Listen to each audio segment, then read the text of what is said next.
dia a todos e a todas. Obrigado pela presença, obrigado à ABICOM e à organização do evento pelo convite aqui a mediar esse painel, que é o primeiro painel.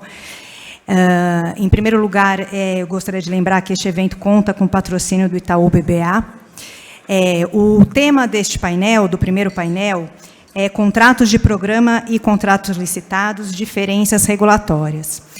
A escolha desse... Eu queria só fazer uma introdução antes de chamar os debatedores, no sentido de que a escolha desse tema é muito feliz, porque ainda é comum a existência de dúvidas, de uma certa confusão entre o modelo de regulação aplicável aos contratos de programa, que, em geral, via de regra, é o modelo de regulação discricionária, aquele que as tarifas são definidas e redefinidas a cada ciclo de prestação de serviços do contrato. A cada ciclo são projetados os investimentos para o ciclo seguinte, bem como os custos eficientes para o ciclo seguinte, e, a partir daí, definidas novas tarifas que serão aplicadas pelo prestador. Esse é o modelo de regulação discricionária, que é diferente do modelo de regulação contratual, que, em geral, é aplicável aos contratos precedidos de licitação. Nesse modelo, basicamente, a grande diferença é que a tarifa é definida logo na fase de licitação, o momento em que a eficiência máxima já é obtida dos licitantes. E a tarifa continua até o fim do contrato, claro que sofrendo as alterações de reajuste e de revisão, mas seguindo sempre as premissas e regras do contrato. E esclarecer as dúvidas a respeito desse tema e discutir esse tema é de extrema relevância para todos os atores do setor, né? Seja para a ANA, né, como quem vai elaborar as normas de referência, seja para as próprias agências reguladoras, que são aquelas que aplicam efetivamente a regulação e a fiscalização lá na ponta, para o titular, que é aquele que, no fim, é o responsável final pela prestação do serviço, e é aquele que é cobrado pela população, né, por uma prestação adequada, e pelo preço da tarifa que é cobrado, e pelo próprio prestador, que é quem tem que cumprir as obrigações do contrato e quem cobra e é remunerado pelas tarifas. Bom, dando início ao nosso debate, eu vou chamar os debatedores, começando pela Kátia Coco, diretora da ABAR.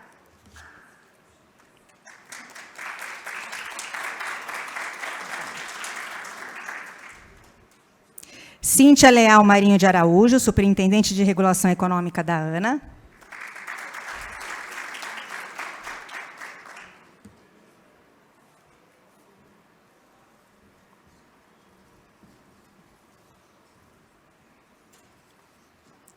Maurício Portugal Ribeiro, sócio da Portugal Ribeiro Advogados.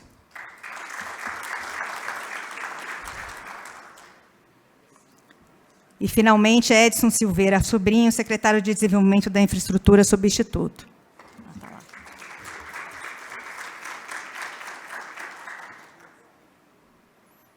Só para explicar um pouquinho a dinâmica do painel, cada um deles tem em torno de 5 minutos para falar um pouquinho sobre o tema.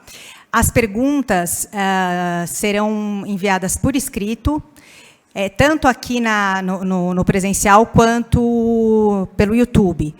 Tem um espaço no chat, e as perguntas podem ser feitas pelo chat, e aí elas vão ser trazidas até mim.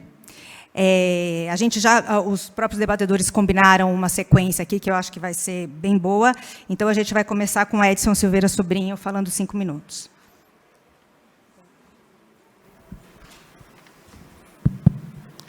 Bom dia a todos. Obrigado pelo convite. Parabéns pela organização do evento. É sempre uma ótima oportunidade, muito bom falar de saneamento.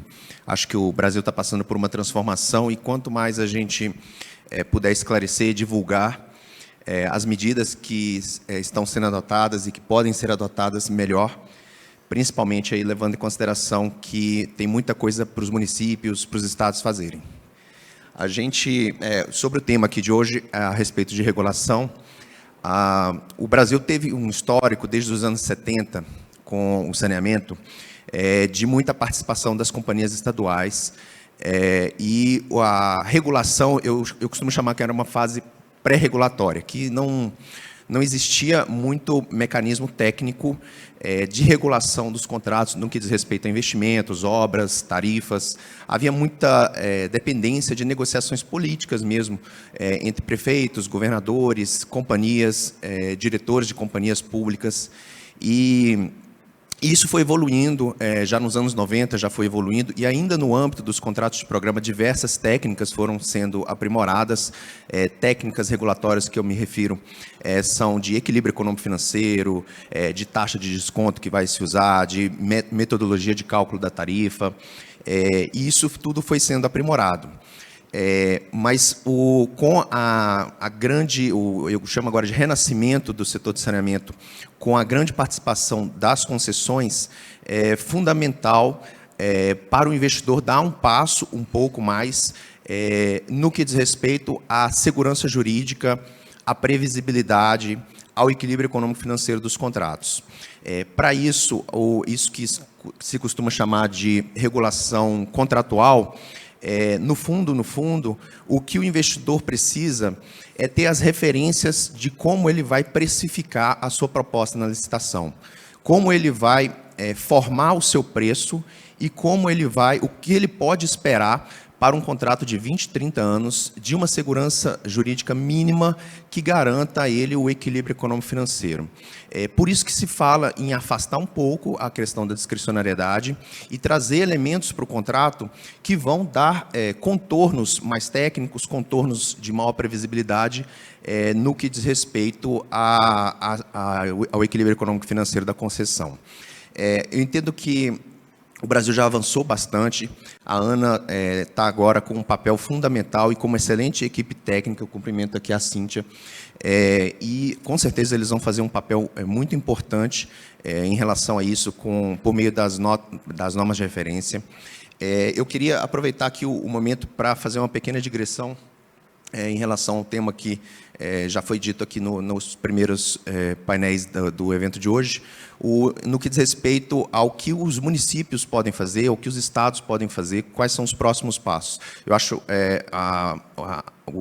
o evento aqui hoje, a audiência que está nos ouvindo aqui, é uma excelente audiência para poder divulgar isso.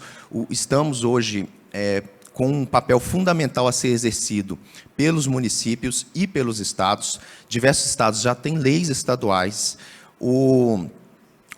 Dado que o estado tem uma lei estadual de regionalização, já é possível, por meio de uma entidade de governança dessa estrutura de prestação regionalizada, você criar dar os próximos passos no que diz respeito à modelagem dos contratos. Aqueles estados que não têm leis de regionalização ainda, houve a edição do decreto 11.030, de 1º de abril desse ano, que facilitou muito a vida desses municípios. Esse decreto ele permitiu que municípios de estados que não tenham leis de regionalização possam bater na porta da União para serem reconhecidos como blocos de referência da União. Isso vai facilitar muito, especialmente tem uma meia dúzia de estados aí que os municípios estão presos por falta de uma lei estadual de regionalização. Eles vão poder dar esse passo adiante. E aí eu acho que é fundamental que esses municípios batam na porta dos diferentes órgãos e entidades, especialmente me refiro aqui da União, que podem ajudar nessas modelagens. O BNDES tem esse papel importante, o FEP Caixa, junto ao PPI, que é a Secretaria Especial de PPI, do PPI, do Ministério da Economia, organismos multilaterais, o decreto 11.030 auxiliou, permitiu que organismos multilaterais possam também contribuir na modelagem. Empresas privadas também podem, diversas empresas privadas habilitadas pelo governo, pelo BNDES, pelos órgãos, bancos oficiais da União, podem também contribuir na modelagem. Então, acho que o momento agora é de esses municípios baterem na porta do seu estado, baterem na porta da sua entidade de governança e chamar para que venham na União, nos órgãos e entidades da União, buscar o apoio que a lei prevê. A lei prevê o apoio técnico, apoio financeiro, apoio de modelagem, apoio de financiamento a posteriori. Então, é importante para a gente dar esse próximo passo em grande escala, que esses municípios, esses estados busquem atuar nesse próximo passo de modelagem. Agradeço a oportunidade, passo a palavra aqui para os meus colegas e parabéns pelo evento mais uma vez. Maurício, é você. Agora você quer falar aí ou no púlpito? Eu acho Tanto que vou faz. falar no Tá, tá bom.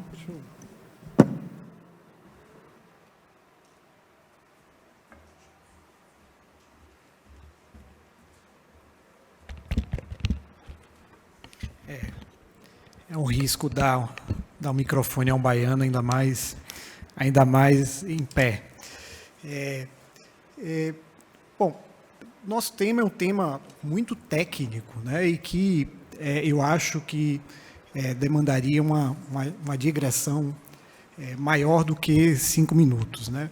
Mas já agradecendo ao convite, né, para estar aqui, para debater esse tema, eu acho que em 5 minutos eu consigo manifestar 2 preocupações que eu tenho em relação à separação entre regulação discricionária e regulação contratual, e aí olhando particularmente a nova atividade da ANA, né, como emissora de normas de referência, com o objetivo de criar segurança jurídica e mais uniformidade na regulação do país. Quando surgiu o marco legal, né, durante a discussão do marco legal, houve esse diagnóstico, que eu acho que é um diagnóstico consensual, né, de todo mundo que atua no setor, de que a gente tem um problema de segurança jurídica no setor de saneamento, não só no setor de saneamento, mas em geral naqueles setores em que se faz concessões no nível municipal, né, a gente tem um problema de estabilidade institucional, de uniformidade de regulação e de segurança jurídica, a atribuição à ANA dessa prerrogativa de emissão de normas de referência foi um meio para tentar resolver esse problema. Bom, nesse contexto eu tenho 2 preocupações.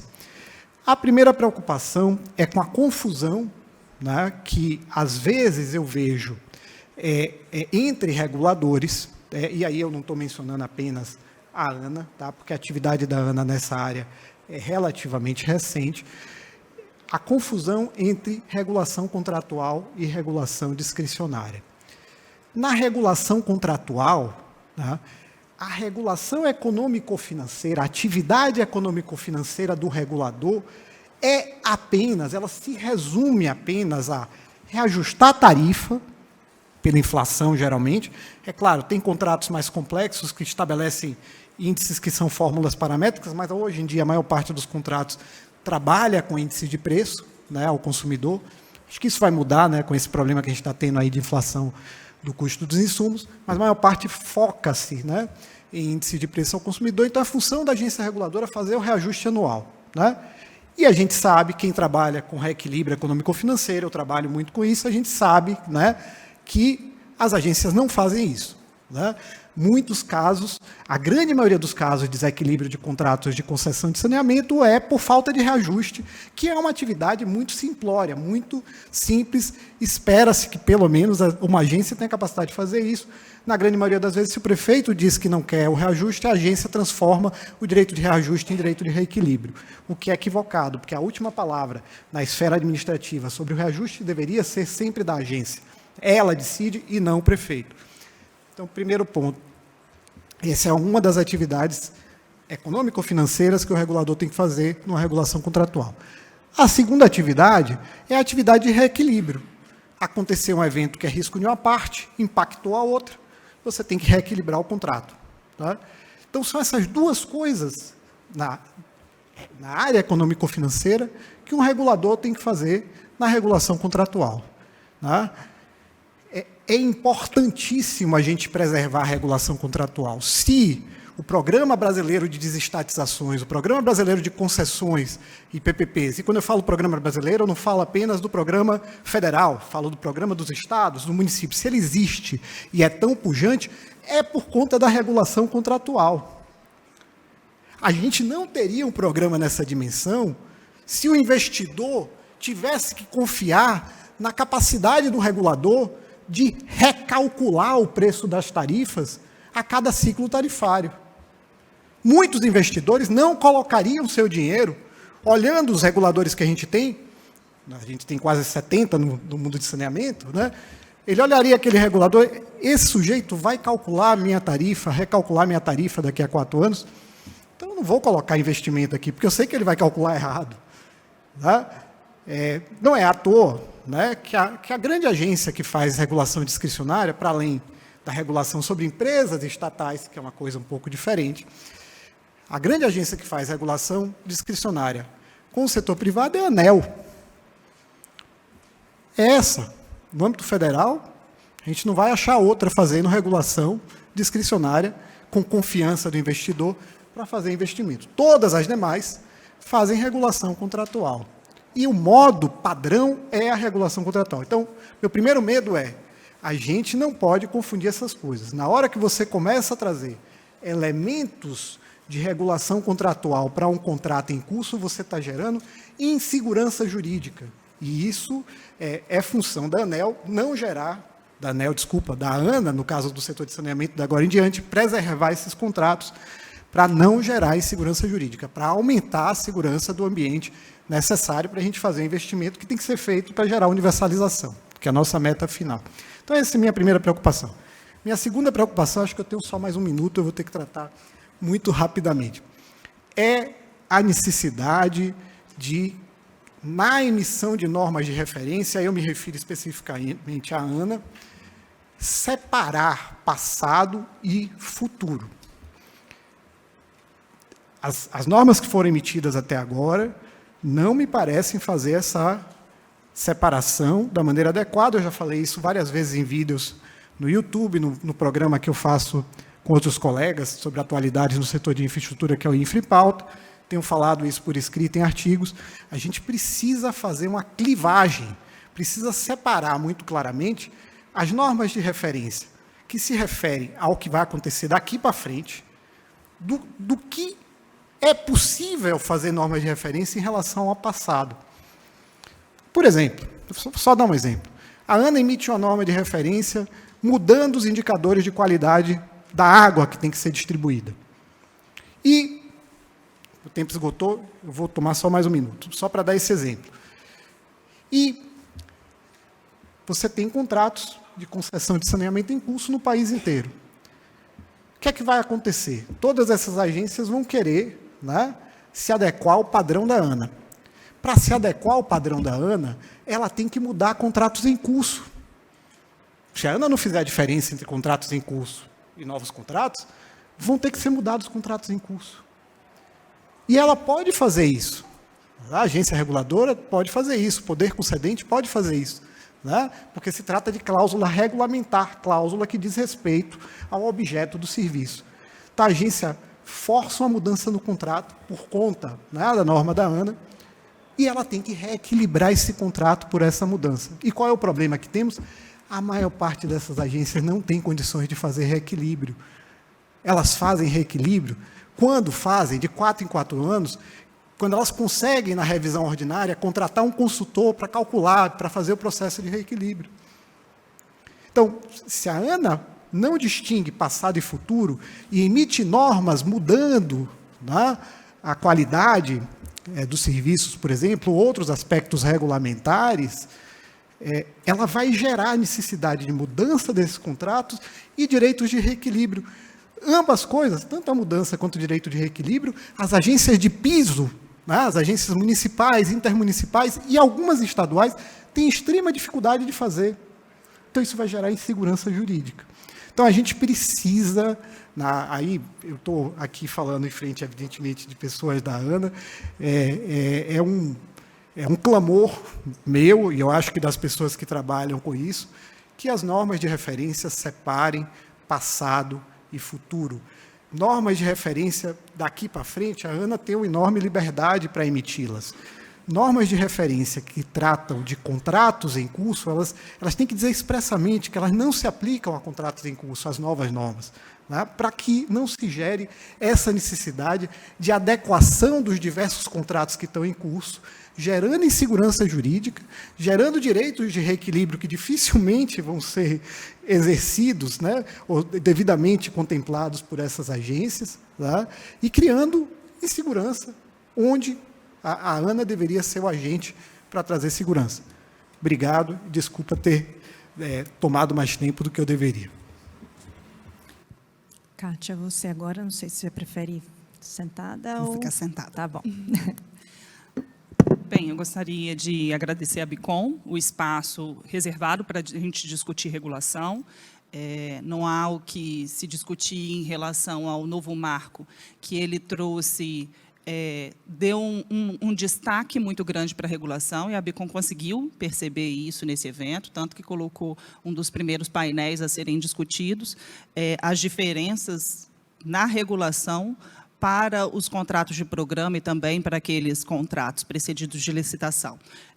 Do ponto de vista regulatório, temos grandes diferenças, sim. Como que a agência vai controlar, fiscalizar e regular esses tipos de contrato? Quando você tem o próprio Maurício abordou, o Edson e a Mariana também no início da sua fala, que os contratos de concessão precedidos de licitação, eles já têm no seu edital e no seu contrato indicadores previamente definidos com suas respectivas metas, assim como tem também um plano de investimento pactuado, um plano de investimento aí que contempla todas as obrigações da concessionária para todo o período de concessão. E aí, quando a gente olha perante essas definições, a atribuição do regulador é, de fato, fiscalizar o que está previsto nos editais. Fiscalizar as metas, fiscalizar os indicadores e fiscalizar os planos de investimento com as suas metas aí de expansão e se é que elas vão chegar a uma universalização de serviços. Então, a atuação do regulador perante um contrato de precedido de licitação é fiscalizar, aplicar os reajustes contratuais e, caso tenha obrigações supervenientes estabelecidas, promover o reequilíbrio desses contratos, né? A gente tem aí pouco espaço para regulação, pouco espaço para a criação de normas para a prestação de serviços, né? Por exemplo. Se a gente for olhar para o lado do prestador de serviço, é um ambiente mais seguro, de fato. Você tem critérios de reajuste, indicadores aí de correções inflacionárias para atualização dos preços das tarifas previamente estabelecidos, um plano de investimento, sabendo quando que você tem que investir, quais as regras para você investir. De fato, ele é mais seguro para o prestador de serviços. Só que o regulador também tem que olhar para o usuário. Será que esses contratos são mais benéficos para os usuários? Eles vão prever, de fato, as metas de universalização e que essas metas de universalização elas venham associadas a serviços de qualidade, porque a gente não quer universalização a qualquer custo. A gente quer uma universalização com serviços de qualidade. E, além disso, ao menor preço possível. Então, o usuário ele tem esse enfoque e a regulação vem dar para o usuário essa segurança. Então, a gente tem que olhar também para o ponto de vista do prestador, mas também para o usuário. E aí, por outro lado, assim, a gente tem os contratos de programa. Os contratos de programa eles não são precedidos de licitação, é uma modalidade que hoje a gente sabe, perante o novo marco, que não há mais a possibilidade de firmar novos contratos de programa. Então, nós temos aí uma modalidade contratual que ela está fadada ao término, ao fracasso, né? Mas, no entanto, a gente tem que conviver com esses contratos até o término desses contratos de programa. E aí, nos contratos de programa, a atuação do regulador, ela possibilita que os critérios de prestação de serviços sejam estabelecidos ao longo do prazo contratual. Assim como as metas e os indicadores de desempenho também sejam estabelecidos, né, ao longo desse prazo contratual. Assim, a agência reguladora ela estabelece o ciclo tarifário e, aí, dentro desse ciclo tarifário, ela estabelece os indicadores, as metas e o plano de investimentos que serão remunerados via aquela tarifa. E estabelece também os seus critérios de reajuste. E até tem agências reguladoras que colocaram nos critérios de reajuste até fatores de qualidade e fatores de produtividade, o famoso fator Q, fator e o fator X, que vem sendo empregado no setor elétrico com muita maestria, e permite até que os ganhos de eficiência do prestador de serviços sejam compartilhados entre os usuários e também os prestadores de serviço. Então, são técnicas modernas que se permite o regulador nessa modalidade contratual, né? De fato, o regulador ele tem que exercer o seu papel. Ele tem que fiscalizar também, tem que estabelecer as regras, tem que estabelecer os critérios de qualidade e tem que promover o reequilíbrio caso tenha um fator superveniente dentro ali do ciclo. Então, enquanto os contratos de programa, o regulador fazia um reequilíbrio contratual mediante um fator superveniente, na regulação, por meio de contratos de programa, o regulador tem que definir o seu ciclo tarifário e aí essas regras são redefinidas, repactuadas. É claro que tudo precedido de uma audiência pública, de uma consulta pública e tudo também observando as metas dos planos municipais de saneamento, definidos pelo titular do serviço. Então, olhando assim, do ponto de vista do regulador, não compete ao regulador fazer uma opinião qual que é melhor, se é o contrato de programa ou o contrato precedido de uma licitação. Compete ao regulador, sim, fiscalizar as regras contratuais, garantir o equilíbrio da prestação de serviços e garantir serviços de qualidade para os usuários com suas metas de universalização aí estabelecidas. Os contratos de programa também eles foram recentemente aditivados, né, para incluir nos contratos as metas de universalização para 2033. Então, a gente teve aí, no final do ano passado, um grande movimento de aditivos nos contratos de programa. Então, essa possibilidade de aditivos ela é permitida ao longo do prazo contratual. O que a gente vê do ponto de vista regulatório? Todas as duas modalidades têm as suas vantagens e desvantagens, para o prestador, para o usuário, para o titular de serviço, né? E aqui o regulador ele tem a sua importância, tem que conseguir o seu papel, tem que promover os reajustes, as revisões tarifárias e, principalmente, tem que fiscalizar e punir caso as metas de qualidade não sejam cumpridas. Em relação até à ANA, os movimentos que a ANA tem feito, as normas de referência que ela já publicou, a gente percebe no meio regulatório um grande interesse dos prestadores de serviço e das agências reguladoras que atuam com contratos de programa de seguir, de aderir às normas de referência da ANA, né? Por quê? Porque os prestadores necessitam, sim, de investimentos vindo do governo federal. E o mecanismo que o novo marco trouxe foi o Spend Power, né?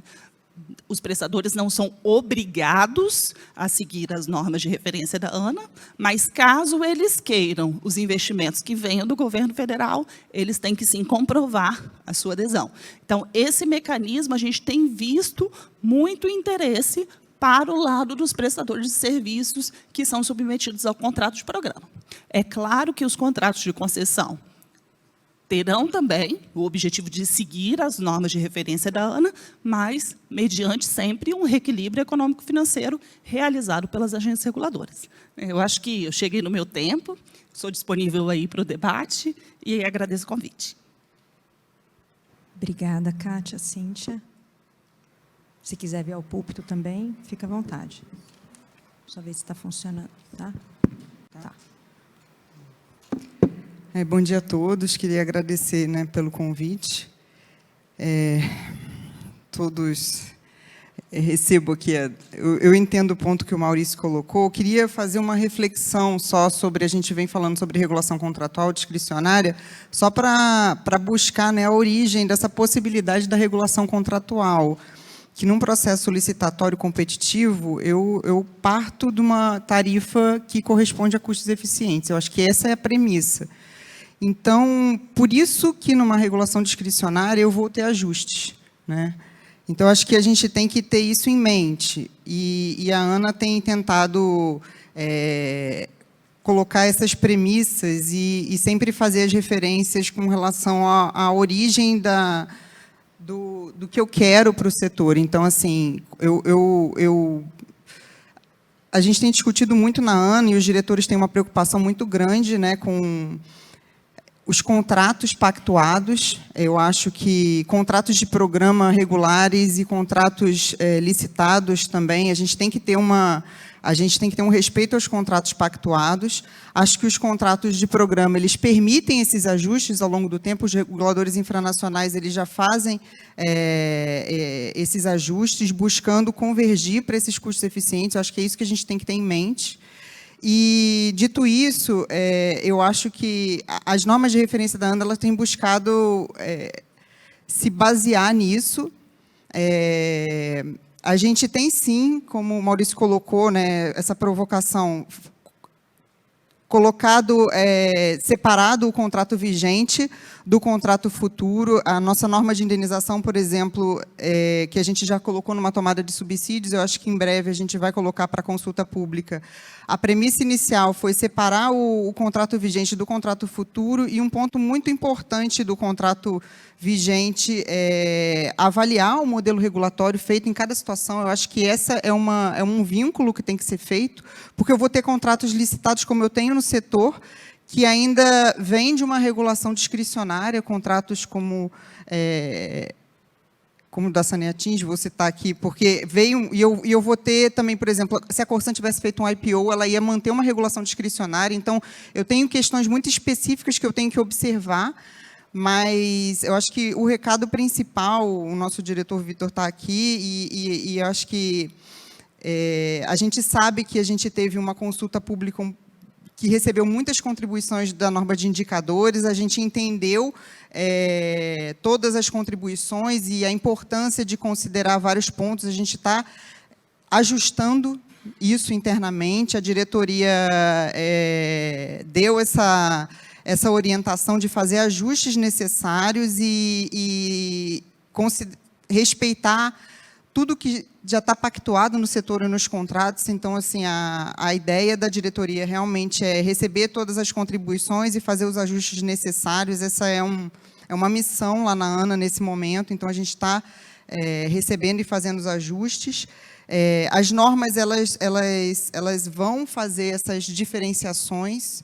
Então, a diretoria tem orientado muito em relação a isso, porque eu acho que a gente não pode perder o que o Marco trouxe para a ANA quando trouxe essa nova atribuição de estabelecer normas de referência, que é trazer mais estabilidade regulatória e segurança jurídica para o setor. Então, acho que essa é a premissa que a gente tem que trabalhar, e a gente tem trabalhado muito com esse objetivo. Então, acho que esse é um ponto principal, e a gente tem certeza que as próximas normas elas vão trazer essas orientações com base nessa segurança jurídica e estabilidade regulatória que a gente quer trazer para melhorar, trazer novos investimentos e universalizar o serviço. Obrigada, Cíntia. Eu não sei se existem perguntas por escrito ou do chat do YouTube, que não chegou a mim. Não chegaram.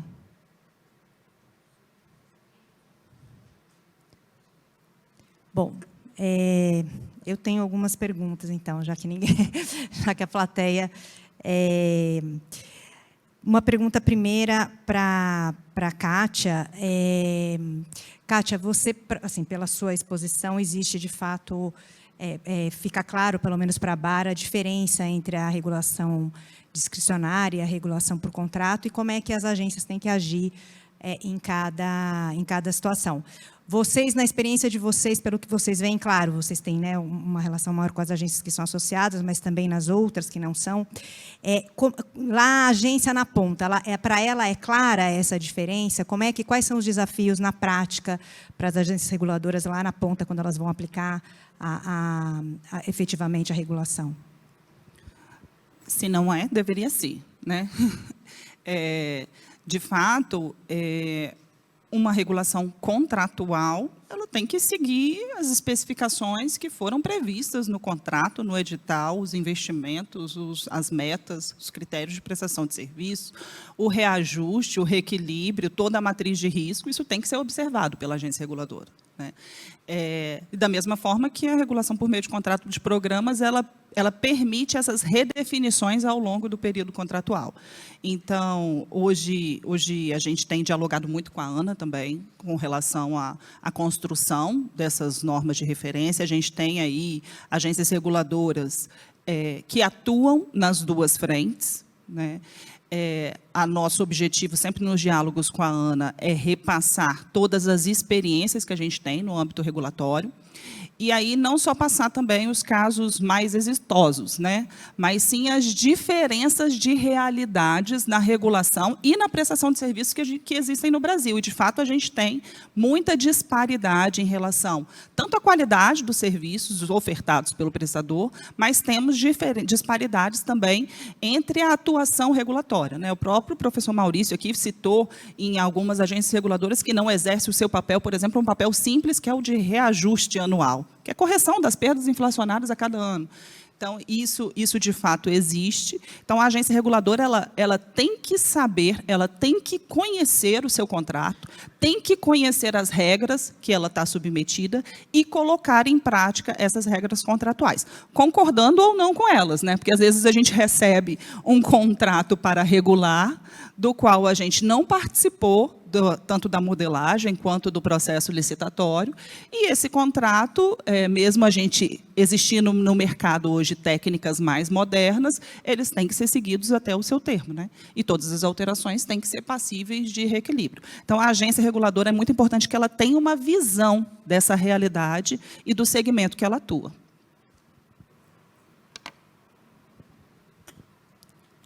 Não chegou, né? Então, vou fazer mais uma. Tenho algumas aqui. Uma para o Maurício, e depois eu endereço uma para o Edson e uma para a Cíntia, se não houver perguntas escritas.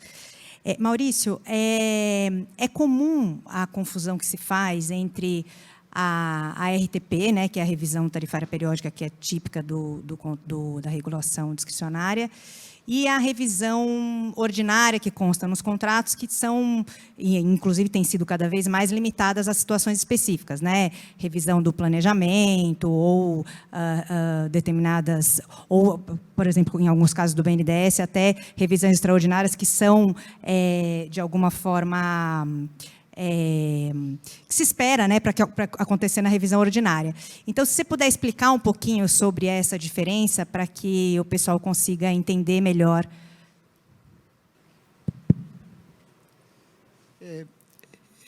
Bom, primeiro, em relação à revisão tarifária, né, no modelo discricionário, no setor de saneamento, né, vamos falar do setor de saneamento, aí, aproveitando até o que as minhas colegas aqui de painel falaram, se trata, né, da revisão, geralmente focada numa empresa que tem diversos contratos de programa, né, e esses contratos de programa foram celebrados sem licitação. A licitação é o momento principal, né, momento onde você tem pressão competitiva e, portanto, né, as empresas que entram na licitação transferem os ganhos que elas acham que elas vão produzir, né, nos investimentos e na operação do contrato, transferem um pedaço desses ganhos para os usuários. No caso dos contratos de programa, não há esse momento, digamos assim, ímpar, esse momento mágico da transferência, né, dos ganhos que a empresa espera obter. Por isso é preciso que o regulador, né, periodicamente, recalcule o preço, né, e, geralmente, ele embute nesse recálculo do preço, né, mecanismos de transferência de ganhos de eficiência para os usuários. E aí, até acho que vale a pena mencionar, porque alguém mencionou aqui o fator X. No Brasil, a gente faz uma confusão danada, né, em torno desses mecanismos, né? Numa regulação discricionária, em que o regulador estabelece custos de referência e recalcula recalcular eu já acho errado, mas recalcula a taxa de rentabilidade que aquela empresa deve ter, né, nos próximos anos, num sistema desse tipo, você não deveria ter fator X, porque os ganhos de eficiência setoriais eventualmente obtidos pela empresa são capturados na hora que você olha os custos de referência. Fator X é um mecanismo que você deveria usar em casos em que você não abre os custos, em que você não recalcula os custos, né? Então, se faz essa confusão no Brasil e se usa, até mesmo a ANEEL faz essa confusão, tá? Que é vista assim como a agência que mais entende o que está fazendo quando faz regulação discricionária, ela mistura, né, uma regulação por custos, né, olhando, regulação por incentivos, mas olhando custos, né, custos de referência, com uma regulação em que você utiliza o fator X como instrumento de deflator do preço, né? Então, são duas coisas completamente diferentes que não deveriam ocorrer entre nós. Mas, enfim, a regulação, a revisão tarifária se presta a recalcular o preço, a tarifa, né? Olhando custos ou não olhando custos. Na grande maioria dos casos das empresas estatais brasileiras, você olha custos, né? Bom, a revisão ordinária, por outro lado, na regulação contratual, ela tem funções muito mais diversas, né? E aí a gente precisa olhar contrato a contrato, porque não há na lei a definição do que deve ser a revisão ordinária, tá? Há disposições genéricas na lei falando de reavaliação do mercado, tá? Há disposição genérica na 11445 desde 2007, isso não mudou, o novo marco legal de saneamento. Ela fala também em transferência de ganhos de eficiência, mas essas disposições legais têm que ser aplicadas olhando o contrato. Se o regime é um regime de regulação contratual, é preciso olhar as regras do contrato e somente se houver explicitamente regras sobre transferência de ganhos de eficiência nas revisões ordinárias, que isso deve ser feito nas revisões ordinárias, né? Então, revisão ordinária, em regra, na regulação contratual, é apenas um momento de reavaliação do contrato como um todo, né? Essa reavaliação é feita em vista, inclusive, também da mudança do plano municipal de saneamento, né, que estabelece premissas que têm que ser inseridas no contrato, e o contrato reequilibrado. O que acontece hoje na prática é que, basicamente, todos os reequilíbrios são feitos no processo de revisão ordinária. Isso porque as agências reguladoras de piso, em regra, não têm condição de calcular reequilíbrios. Elas não têm essa condição. Essa é a realidade da maior parte das nossas agências. Por isso, elas represam os reequilíbrios, tá? Coisa que a gente devia coibir, devia acabar no nosso sistema, porque represamento de reequilíbrio significa aumento de custo indevido para o usuário, represa reequilíbrio e deixa para fazê-los todos no momento da revisão ordinária, que é quando ela para contratar um consultor externo, né, para fazer essas contas para a agência reguladora. Então, basicamente, a diferença é, na regulação tarifária, né, discricionária, revisão ordinária, a revisão tarifária, né, feita na da regulação discricionária, é para recalcular os preços, né, olhando custos ou não. No caso da revisão ordinária da regulação contratual, é uma reavaliação do contrato e, geralmente, é o momento que se usa para fazer todos os reequilíbrios que ficaram represados, né, nos últimos 4, 5 anos. Obrigada, Maurício. Chegou uma pergunta para a Cíntia, do Roberto Lambauer, do KLA. Cíntia, você poderia comentar sobre o papel mediador da ANA na gestão de conflitos entre entes subnacionais? Posso, obrigada. A gente tem uma assessoria especial de mediação e arbitragem que está trabalhando e regulamentando essa norma. A gente já recebeu alguns pedidos de mediação, mas eu acho que um ponto importante para destacar é que precisa ser em concordância entre as partes. Então, para a gente fazer a mediação, a gente precisa que o regulador, o poder concedente e o operador levem para a ANA, né, o pleito de solicitação para mediação.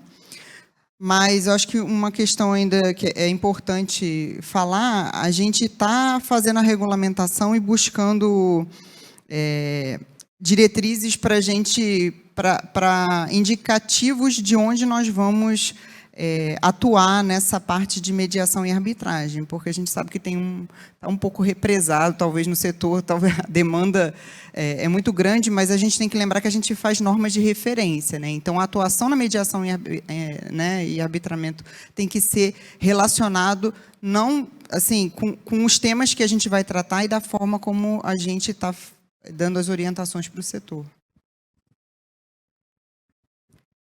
Obrigada, Cíntia. Eu vou só endereçar uma última pergunta para o Edson, até porque a gente está com o tempo apertado, a gente teve que antecipar um pouquinho o fim. Edson, só ouvir um pouquinho de você. Quem estuda esses modelos de regulação indica como um dos riscos de regulação contratual o risco de perda de qualidade de serviço, porque se busca o máximo de eficiência na fase de licitação, e isso poderia, eventualmente, comprometer a qualidade dos serviços. E os novos contratos têm mostrado que esse é um risco altamente mitigável, né, por conta por conta dos indicadores de qualidade que têm sido previstos neles. Aí eu queria ouvir um pouquinho de você, se você concorda com isso, que é um risco mitigável, principalmente pelos contratos. Queria só ouvir um pouquinho.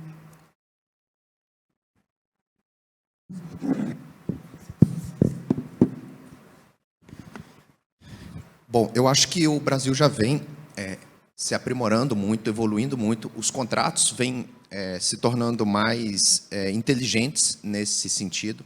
E eu acho que a solução passa por focar em indicadores de resultado. Quando se deixa de prestar atenção na atividade meio, nos custos, e se foca no indicador de qualidade que interessa ao usuário, a qualidade da água, a não falha do serviço, o usuário, o concessionário, ele se vira para prover para garantir aquela qualidade com os menores custos. E esse é o tipo de atributo do contrato que é justamente o que deve ser priorizado no momento do desenho dos contratos na fase pré-licitatória. Se o edital de licitação com a minuta de contrato trazem os indicadores de qualidade de serviço de forma bem definida, os diversos licitantes vão bater cabeça, vão estudar, vão buscar se aprimorar, tanto na fase pré-licitatória quanto no decorrer do contrato, para prover o serviço, para atingir aquele indicador de qualidade da melhor forma possível, da forma mais eficiente possível. E daí é importante você ter essa segurança jurídica, essa previsibilidade contratual, essa regulação contratual a qual a gente está se referindo, para que o licitante possa precificar isso. E aí, o resto é responsabilidade dele. Existe uma assimetria de informação muito grande entre o prestador e a agência reguladora. O prestador sabe melhor do que qualquer outro como prestar o serviço e como buscar formas melhores, mais eficientes de prestar o serviço. Então, o que você precisa no edital, na minuta de contrato, é valorizar isso. Você foca no indicador de qualidade e deixa que o prestador vá buscar a melhor forma possível de atingir aquele objetivo. Obrigada, Edson. Bom, considerando que não há novas perguntas do público, eu encerro aqui o painel.